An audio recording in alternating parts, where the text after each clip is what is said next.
Madame la préfète, quel est le but de votre visite ici à Coutras? Alors le but de ma visite, qui est ma seconde visite à Coutras, c'est de venir m'imprégner véritablement du territoire, être à l'écoute des acteurs, que ce soit évidemment le premier d'entre eux, monsieur le maire, mais l'ensemble des acteurs que sont les associations, les habitants également, puisqu'on va en rencontrer pour connaître de la manière la plus fine possible ce territoire qui possède un quartier politique de la ville. Donc ma volonté, c'est d'être à l'écoute et c'est d'avoir cette connaissance qui permettra d'agir le plus efficacement possible, je le souhaite, en étant dans un partenariat renforcé avec monsieur le maire également. Alors quel genre d'action il peut y avoir?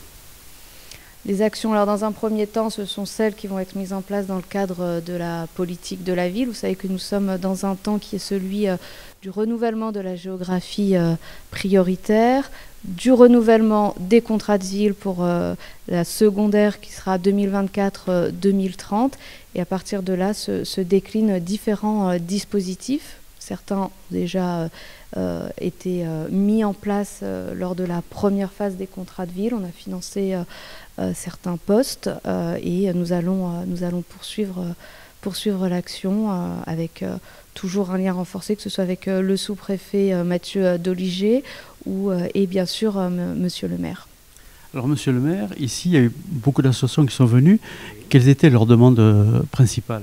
Alors, il n'y avait pas de demande particulière, c'est simplement des associations qui, depuis le premier dispositif qui s'était fait en 2015, se sont impliquées en fait dans ce quartier prioritaire, et donc sont des associations qui sont assez larges, qui vont de l'aide à la fracture numérique, mais aussi sur des actions sociales telles que Esprit de solidarité, qui vient renforcer des familles qui sont dans des difficultés et donc qui vient conseiller, mais ça peut être aussi les jardins partagés.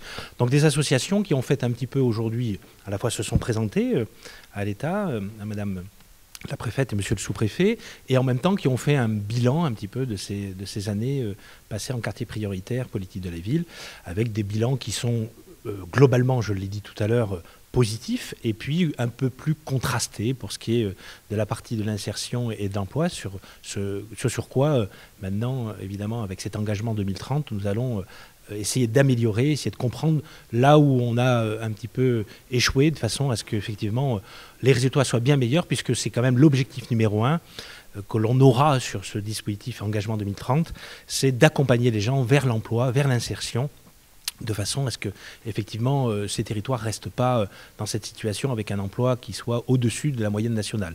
On ne peut pas rester avec cette situation, il n'y a pas de raison.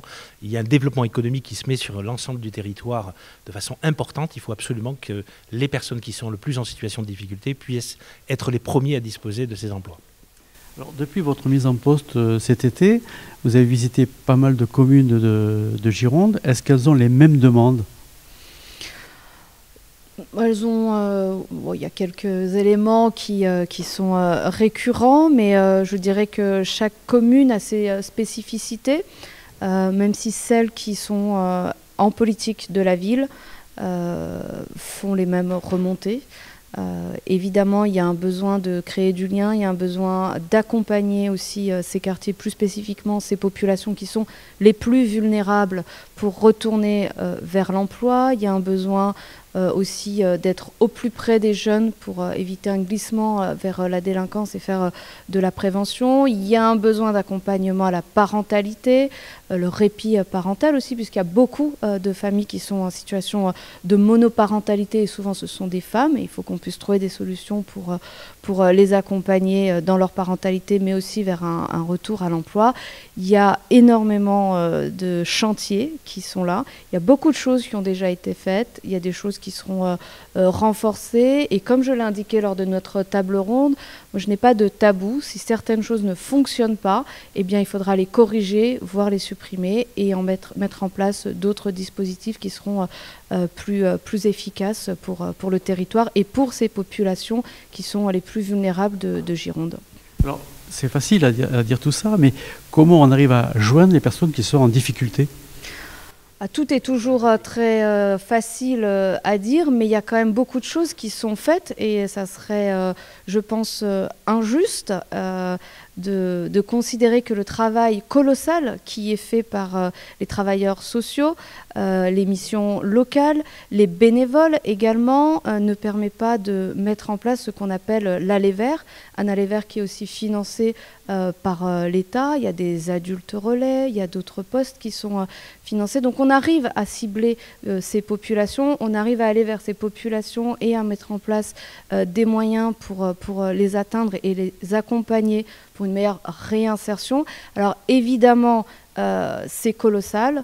Évidemment, on a toujours l'impression qu'il y a un sentiment de trop peu, et je le partage au regard de la détresse de certains d'entre eux et du niveau d'éloignement, mais je crois qu'il serait injuste, indélicat de dire que l'on ne fait pas et que l'on n'a pas mis en place. Je crois que c'est une volonté, que ce soit de l'État, mais également de l'ensemble des élus que j'ai rencontrés.